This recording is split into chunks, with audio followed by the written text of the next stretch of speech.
We weren't going to talk about modern martial arts for a long time, but this is too good an opportunity to pass up. A couple of days ago, Rachel Piazza from Unity Jiu-jitsu, who you can follow on all the different social platforms as Feminist Self-Defense, did this awesome demonstration on the Today Show with two prominent woman hosts. Women demonstrating the power of the art by throwing larger, stronger men and demonstrating how empowering that is has been around as long as Jiu-jitsu's been around in America. Let's check a few examples out. When you're introducing a martial art to an audience that doesn't know anything about it, a demonstration can be a powerful tool. This is Lady Henry Somerset, who is a philanthropist around the turn of the century, describing in the Washington Times in 1905 a scene she witnessed of a young woman being challenged by a man who didn't think a little lady could throw him. She offered to demonstrate, she demonstrated, and Lady Henry Somerset wrote for her wide audience that every woman should learn this art.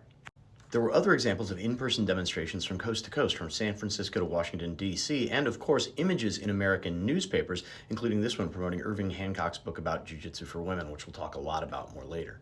You can find examples of women demonstrating jiu-jitsu in every part of America, like this one in the society gossip pages of the Birmingham Age Herald in 1905, where a woman named Mrs. Kirkpatrick demonstrates jiu-jitsu for women. There are also the involuntary demonstrations, where dudes on the street try to attack women and get it demonstrated on them quite involuntarily, but we'll get into that in a different video.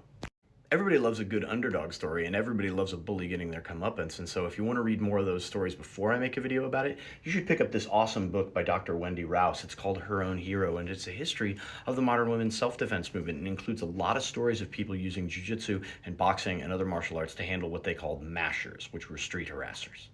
But this video is about demonstrations and about the genesis of jiu-jitsu and judo in America. By 1905, the public had started understanding that there was a distinction between the two arts, and the legendary Yamashitas had come to start teaching the president, as well as the children of prominent businessmen and other socialites. Fude Yamashita is someone that you hear a lot about. Although she was not initially contracted to teach judo in the U.S., she came to the U.S. with her husband and wound up teaching what was almost definitely the first women's only judo class in America around the turn of the century, and participated in demonstrations like these where she threw a dude several feet as easily as if he had been cork.